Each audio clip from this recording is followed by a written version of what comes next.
Helen, welcome to the Dark Night of the Soul Unwrapped. Thank you, Fiona. Lovely to be here.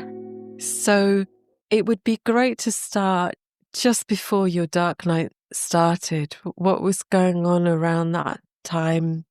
Well, for me, the dark night seemed, now I look back at it, the dark night seemed to be an intensification of something that had been going on for years and years. For years and years, I'd been looking at inner healing and doing therapy work, etc., etc. But I came to a point about 3 years ago where there's something inside me just telling me I have to keep my heart open no matter what. And that was the only way forward.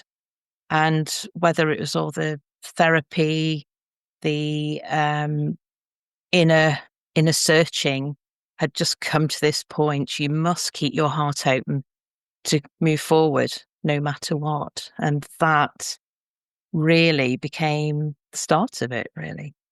How was it to hear that, to get that such a clear message? I didn't quite know what it meant, to be honest. I didn't realize at the time how disconnected I'd been with my heart. In latter times, I realized that I was just totally in my head, and that was a defense mechanism. But to realize that, to get it was like a knowing. It wasn't like a message saying you must be in your heart. It was just a knowing the only way forward was to be in my heart. I didn't quite know what it meant. But one thing I did do that seemed to be a trigger, I actually spoke to somebody what was in my heart, and that was something I would have avoided. So this was about 3 years ago, almost 3 years ago, and I actually spoke what I see as the truth. And that kind of triggered a chain reaction. It really changed something in my body and my emotions and my psyche. Yeah, can you say a bit more about what happened once you'd spoken your truth? What was that chain reaction? It physically felt like an energy in my body. And even though when I spoke to the person, the response wasn't really what I was looking for at the time, it triggered this energetic. It felt like lots of blockages had cleared, and I felt this energy just go through my body. And yeah, I remember in your book, you mentioned at one point about a gangplank. You were like walking along the gangplank. Well, just before I spoke my truth, as I see it, I felt that I was looking over the edge of a cliff. And I remember that the only way forward was to step off this cliff. And that was the going into the heart, coming from the heart. I remember looking round behind me, and there was nothing. There was absolutely nothing. And when I say nothing, I mean nothing. Not even nothing was there, because nothing is a thing. It was like everything behind me didn't even exist. So I had no option but to step off that cliff and just trust the process. Trust what was down. I didn't know what was down there, how far it was down. It could have been a couple of centimeters. It could have been, a huge drop. But that was the image I got beforehand. I totally relate to that. I had exactly the same image, and very strongly the bodily sense of standing on that cliff edge, like you say, absolutely no chance of going back because there was nothing there. And for me, standing on that cliff edge was utterly terrifying because I knew the only way was down, but it felt like it was really steep and really high. Did you trust? I mean, was it possible to trust that drop? I had no option. Right. It was like I had no option. It was almost like I was being nudged, nudged. There was absolutely no option. It felt to me, and that stepping off the cliff was speaking what was in my heart to the person, and and that was really the start of it. And as I said, although the response wasn't what I'd hoped for, the process then had started.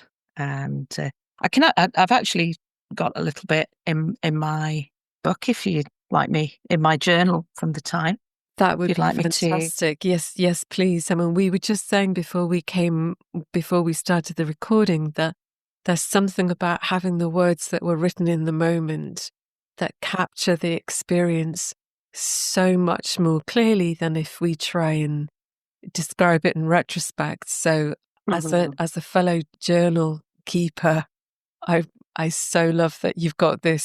So yeah, please. It's very raw. So, even grammatically, it's not great, but it is in the moment and it's real. So, here we go. So, this was August 2022. It feels like something has reconnected. Shedding the mask has removed a massive blockage. Initially, I felt most of the initially I felt the most in the sacral chakra and then in the solar plexus as well. It has now spread around the ribs from the solar plexus, and I can feel it above the heart, including in the heart. It feels like all these chakras are unblocked and radiating energy. I feel more connected than in any time I remember in recent times. It's still here days later. I feel that everything is possible in this state, even things that seem impossible on the surface. Even the things that seem impossible on the surface.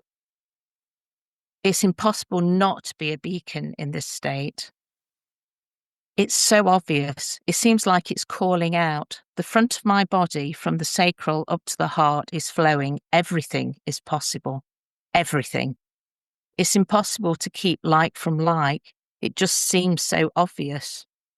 I keep giggling to myself as it feels amazing. I feel like something is triggered, which would normally be triggered by drugs. There's a real thing going on with music, particularly music from the 80s, 90s, and 2000. It feels like I am integrating those time periods. Tracks I could not listen to before because they triggered stuff I'm loving. It feels like I'm living the music and the music is living me. The amazing thing is the imagery that is coming up while fully conscious when listening to music.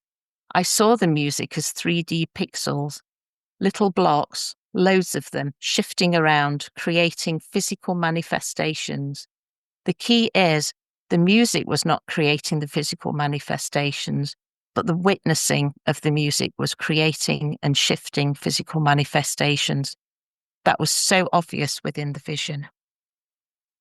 Wow. So you have this incredibly powerful, beautiful experience. Reading it back, what do you make of it now? What is your understanding of it in retrospect? I I sense the visions that I've had like that along the way have been really an insight into what's going on in the process. So it kind of tells me beforehand what is happening in a way to I've helped I've found the process I've found the visions to be like a guide along the way So I found them to be really helpful when things became quite dark, and I can go back to them and think, ah, yes, that's what that is about. Yeah, I think it's so fascinating how some of us have some intimation at the beginning. I mean, mine was much less obvious and much less dramatic in a sense, but there's some sense of of a an initial shift of some description before, like you say, things get dark. So, yeah, what happened then after that? Well, that kind of stayed for about a month or so. I went on holiday to Canada, and it was when I came back from Canada that things completely changed. When I got home, and that is when, as you described, as the crash happened. And yeah, what form did that take for you, the crash? I remember getting home, and it just, I just, I went to bed. I put my things down. I went to bed. It was either the night I got home or the night after. I remember I went to bed and I felt as if I was being, um, I just felt really tired, and then I felt like the bed just opened and I literally fell through it. That not literally, but that's how it felt. I felt like I'd just fallen into a black hole. Those movements, as it were, the falling, the dropping seemed to be so integral to this experience. Yeah, it definitely, definitely. It was interesting actually. That experience happened probably about 7 or 8 years earlier, where it felt like something was trying to pull me through the bed. I had this experience and I stopped it. I was able to stop it then. This was like the whole trapdoor, like a trapdoor opened up in the bed and I just fell through. There was no stopping it. You went to bed, you fell through the trap door, so to speak. What happened then? It's, that's really hard to. I do actually have something that I wrote about it at the time. If you want to. Yeah, definitely. So, yeah, I'm in psychological pain again today. The grief that I reached on Friday and Saturday, how else would that have been reached? And yes, to reach grief, to transform it, it's going to feel fucking terrible. It felt like I was falling into a black hole on Friday and Saturday. It felt like a void. I came back from there somewhat, but I realized from previous experiences that once I've been there, even briefly, I will likely end up revisiting it. It's like a taster that the inner healer gives you so you can have some conscious awareness of what could happen to prepare so that you don't run from it. On Friday and Saturday, I was surrendered briefly to this void. It felt like the thing I have been dealing with all of my life. It felt like the thing that I have been running from all of my life. And it felt like the thing that has been running my life. It felt like the ultimate thing. That sounds a bit dramatic, perhaps, but that's what it felt like. I can see in my mind's eye the black hole I was heading towards at the time. It's amazing listening to this because what strikes me is how similar our diary entries are.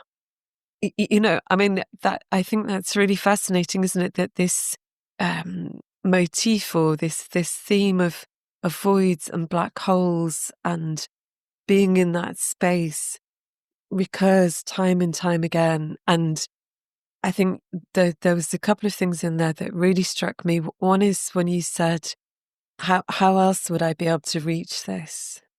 And I think that Yeah. that is a large part of this, isn't it? That this is all the material that we were never going to get to by any other means, including all of the therapy and all of the other stuff that you were doing and that certainly I was doing as well. So what did you discover in those brief moments of being surrendered? Oh gosh, that's a really good question. How long you got? As long as we like. I really discovered and really got an understanding of the inner healer is the thing that is guiding us. Our own innate wisdom is the thing that is running the show. Um, and it will give us what we can deal with, even though it's absolutely, it's so difficult. It's indescribably painful at times. But it's interesting that it came at that part of my life rather than 10 years earlier. It feels like over time, I became able to trust that process. And I think that's something you mentioned in your book as well. I had to trust the process. And it's this period of intensity which we call the dark night, I feel is just part of a much longer process. It's when we're really challenged to make progress. Um, we've been wanting possibly to make progress all our lives, but that is when our inner healer says, right, okay, we are going to progress now. So, Yeah, very much so. My sense of my version of that was that something came in and said, enough now." The old ways that I tried to make progress, I think, like many of us, were to do with either fixing the psychological pain in some way or reaching some version of myself that I thought I should be. And I think when, as you call it, the inner healer comes in, and I totally agree. I think it has a profound intelligence to it. Its progress doesn't look like our previous version of progress, right? yeah, And yet there's true. something deep within us that has longed for that kind of progress. I think we just don't know how to access it, or we can't really get into it, I think, until we drop through, until we fall through in that way. One of the chapters in the book is called Beginning to Trust. And my sense of it was, and certainly other people mentioned this as well, is that you can't will yourself into the trusting of it, right? That it isn't Very something that you true. can decide to do, but that over time and over many, many experiences of the intensity, we come to see that we have actually survived in those moments. What's your sense of how the trusting came about for you? Oh, that was quite a long process. I'd done quite a lot of inner work before and had an awareness of the inner healer. But I feel it was more of a cognitive awareness. It was not a really felt awareness. I tiptoed around the edges. And this process was, you know, you're going to be diving in, you know. I think there was a Rumi poem once where it was saying, I can't remember the actual words, but it's something like, "Stop walking around the edge, lifting your robes up out of the water." You know, Oh, just brilliant. dive Yeah, in. You know, right. it wasn't my choice to die. Well, it kind of was. There's the background. Oh, I'd love to go through this process, but oh no, I don't. I'll be tiptoeing around the edge instead. Yeah, and the inner healer. decided I had to dive in. So I don't think I would have, you know, well, I kind of metaphorically did by stepping off the cliff, but I didn't quite know. I didn't really have a huge amount of choice in that respect. Yeah, I think the whole choice thing is really interesting, isn't it? Because Mm. absolutely, I think certainly on a personality level, nobody would choose this, right? I mean, besides Hmm. anything else, it's incredibly painful and incredibly disruptive often of our lives.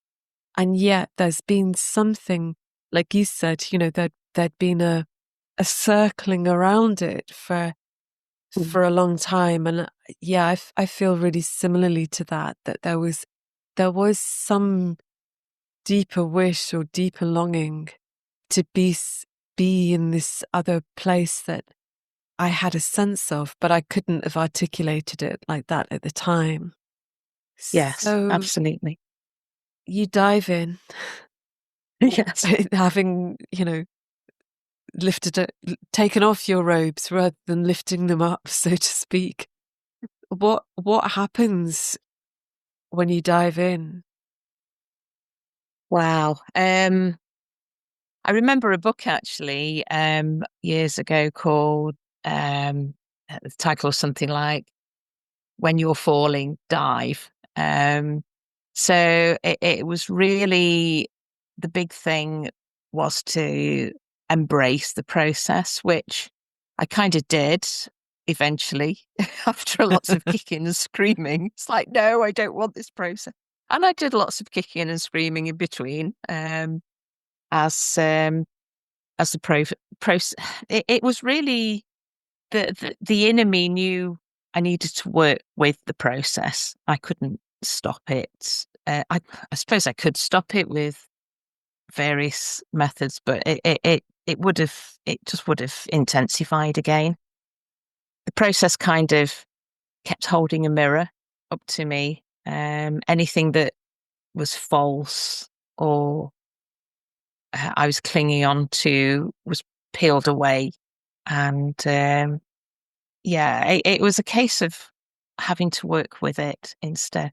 I actually wonder sometimes if my unconscious trying to stop the process years before contributed to chronic fatigue as well. And Interesting. Sorry, what was the timing of that?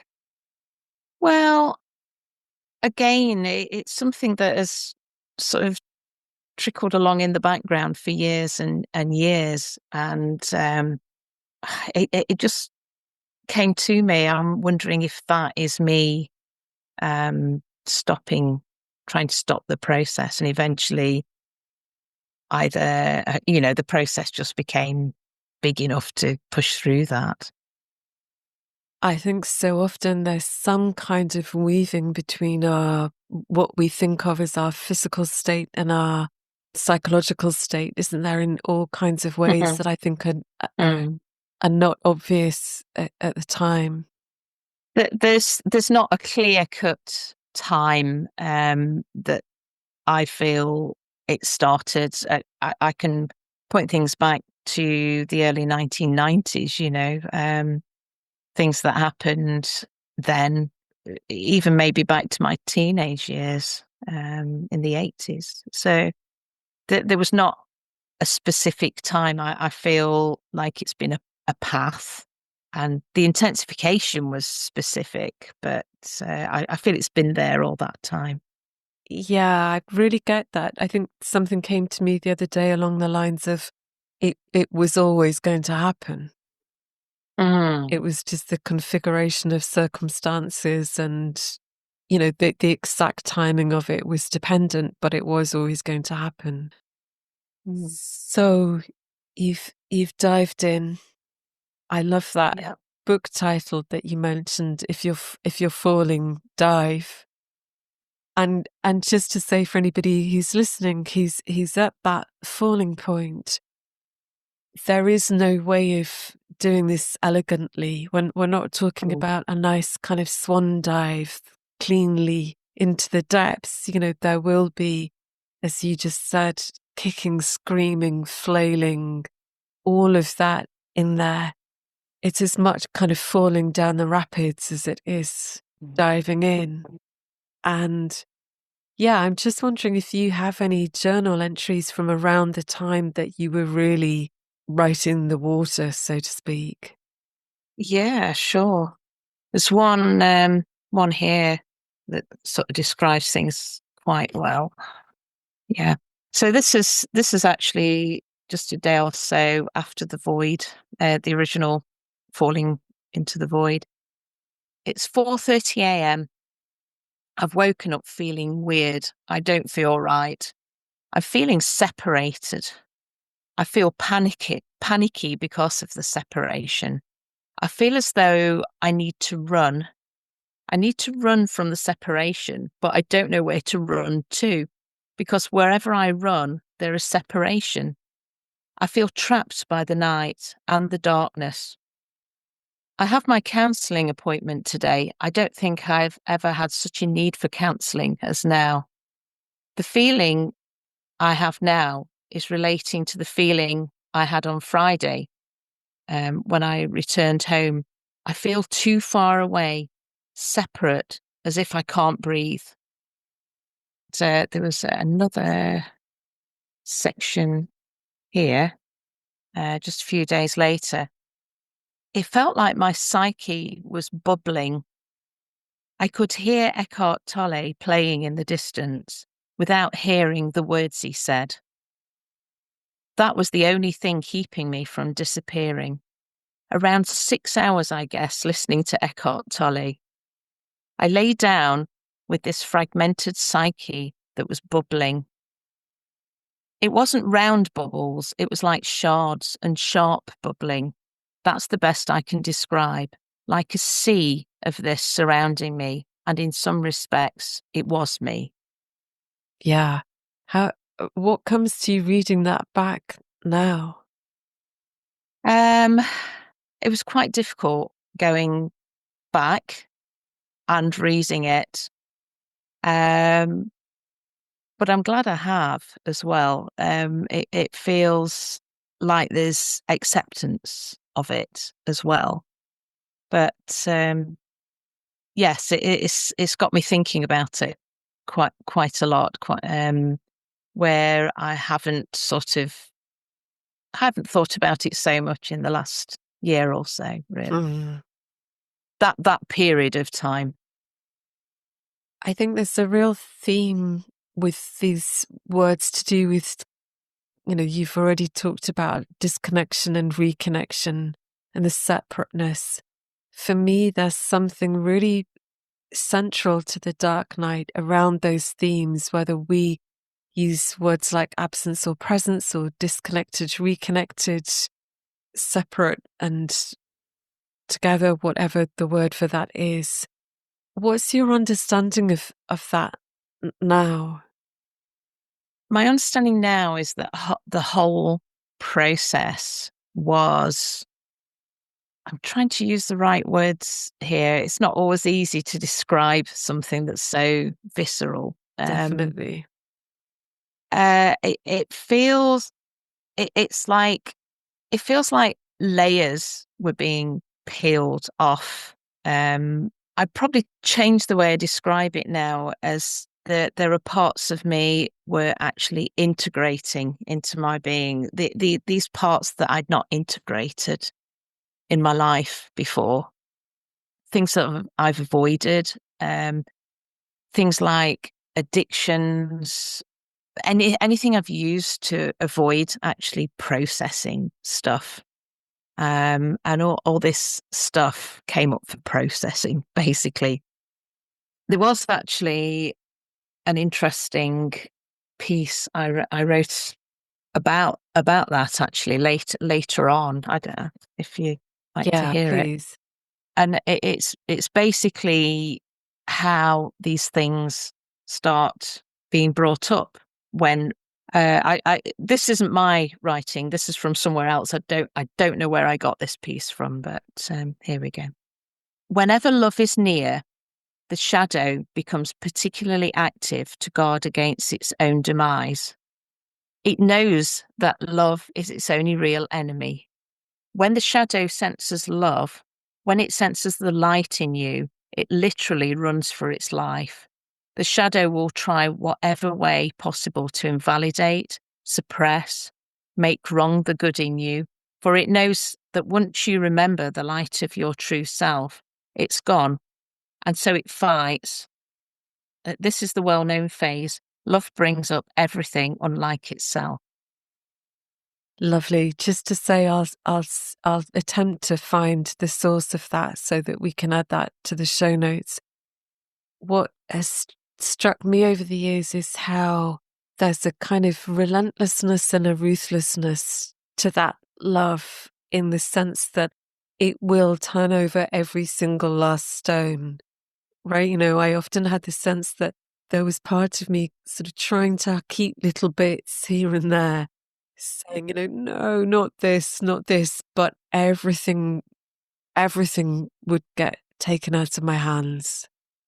That is so true. Everything that you wanted to try and attach to hold on to, for me, like friendships went away, and there was a really sad phase. One of the biggest supports I had was my counselor, and my counselor passed away in the middle of this as well, which Mm. which was so sad. And and that led me to think, in your book, when you said, oh, not there, even this, even this. And it was just really sad. And I went through a guilt phase because I wanted my counselor back, but that was from a purely selfish reason as well. So, but it was everything, friends, and I remember another phrase you used in your book, bone crushingly lonely, and that Mm. really stayed with me. And as these things peeled off, even one day, like meeting with friends, or even my hairdressing appointment got cancelled, and that just felt bone crushingly lonely. you know, it's just these little things that just try and attach to, just give us ground. Absolutely. And of course that makes complete sense, doesn't it, that we'd try and do that because it is so hard in this phase. Looking back at it now, I think I'd always felt some degree of that bone crushing loneliness, but it just hadn't been to the fore in the way that it was then in the dark night. And as you say, things just seemed to sort of keep falling away or disappearing in some way. At what point did it start to feel like you were emerging, or were there moments of other experiences coming in the course of that? Anything like the initial experience that you had at the beginning? Over time, it kind of ebbed and flowed a little bit. Nothing quite so intense as the first few months.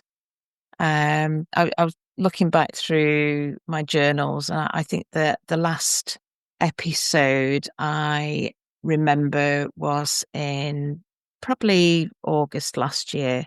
Um, so it kind of ebbed and flowed.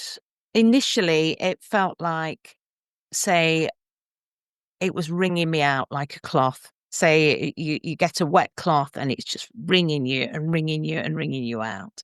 And over time, that wringing sort of just released a little bit. But it's ebbed and flowed. It gave me a little break after a few months, and then it intensified again. Not quite to the same level as at the beginning, and it's still there. It feels like it's there, and it will hold this mirror up to you if you start, you know. Um, to me, it feels like a path of becoming from coming from more integrative, coming from integrity. And if you veer off that path, then it feels like that mirror would be shown back to me again. Yeah, I love that. I'm reminded of when you said a few moments ago that all of the parts and feelings that hadn't been felt, hadn't been had been avoided, were being integrated. And I think we have more integrity because we're more integrated. And as you say, there's when we step outside of that integrity, it's pretty obvious pretty quickly in a way that it wouldn't have been before this experience.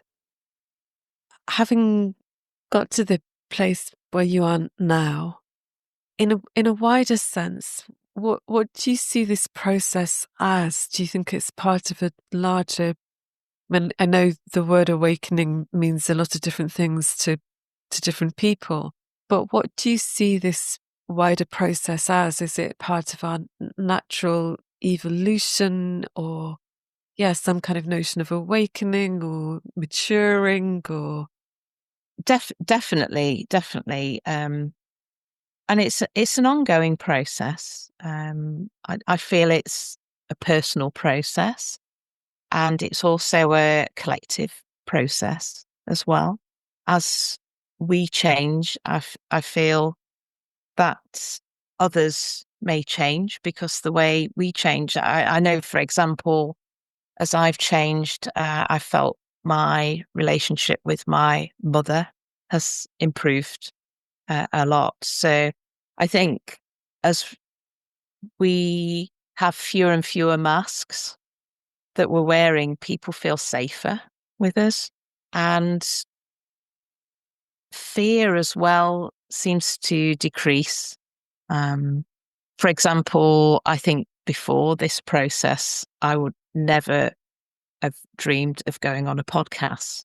so, so that's part of that diving in, and it becomes that I feel I'm saying yes more to life rather than avoiding it, and that's part of that diving into things, continuing.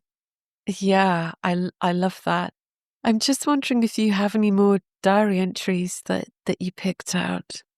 Okay, let's have a yeah. There's one more actually. There's one which really speaks to that staying with the process and staying with the integrity. So staying on that path towards integrity. What I am doing is moving out of the mind and into the heart. In the heart, so much stuff needs to clear out. Painful stuff. However, if I try to move back into my mind, the universe seems to slap me down, and I realize I need to get back into my heart space. I am at that stage where I need to risk everything in order to progress further. That was quite an awareness appearing there. And the other thing which struck me as well is if I work through this pain, then it feels like death. I don't recall even not feeling the pain during my life. If this pain disappears, who am I? I don't know. And that is scary, really, really scary. So that was quite a big thing for me to actually realize that I'd been with that pain for so long, so used to it. If that wasn't there, it feels like I wasn't going to exist anymore. Honestly, there have been points where I have used almost identical words to that, like seeing my complete kind of. I don't even want to use the word identification because that doesn't feel quite right, but just really feeling like the pain and I are the same somehow, and that the exact same question, like who am I if I'm not all of this pain? So thank you so much Yeah. for sharing that. I think those moments, as you said, they're so raw and so vivid in that moment of being written, aren't they? I think there's such clarity in them in a way that we wouldn't be able to express outside of that moment. So Mm. yeah, I love the fact that you've got them and that you've shared them with us. There was one thing that also really struck me in what you just read, which was I need to risk everything in order to progress. And I think that again really resonated with me, that there's something in this process which absolutely feels like that, doesn't it? That everything we become willing to risk everything for this, in a sense, don't we? That there's a deep, obviously this takes a while to come in, but a commitment or a willingness to be in it, because we start to get a taste of what's the other side of that, what lies the other side. And I think that way that you described it as a move from your head into your heart really captures that.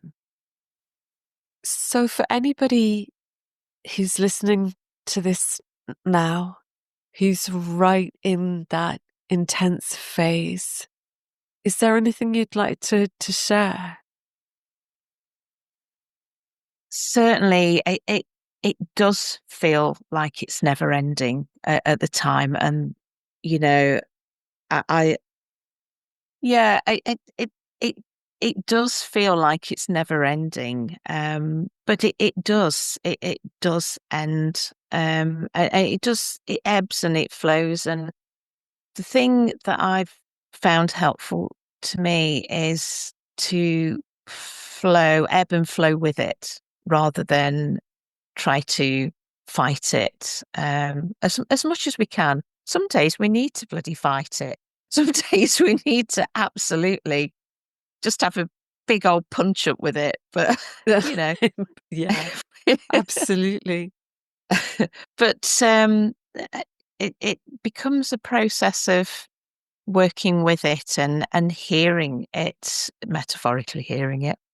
You know, if we're sort of going off, recently I had a time where I could feel the pull of some addictions, and I just had to work with it and stay with it in that fire of that moment. But over time, you just know that that fire is actually burning away those old patterns, and so really, for somebody that's in it at the moment, yes, it feels isolating. It feels like it's burning. It feels like it's never going to end. But that is, to me, like a process that is healing. It's like a purification fire. Yeah, what comes to mind as you say that is the idea of alchemy. Mm, On whatever level we take that yeah. there's a whole sequence of things. I can't remember them all now, but the burning, the dissolving, the calcination, or whatever the others are. And I think that, just to say, often literally feels like a burning, doesn't it? That there's an intense physical Does sensation to that, and that yeah, absolutely, that is doing something. yes, it is part of the healing process. It really is, and there's so many times it's been written that that's how it is, and we can cognitively read it. But when you're in it, if you can find any of these writings, like for example your book, it became part of my support mechanism. So any books, any writings on this process, any podcasts, they're the things that really helped me along the process, and I'm sure it helps other people a lot. yeah, Helen, thank you so much. I so appreciate you joining us today.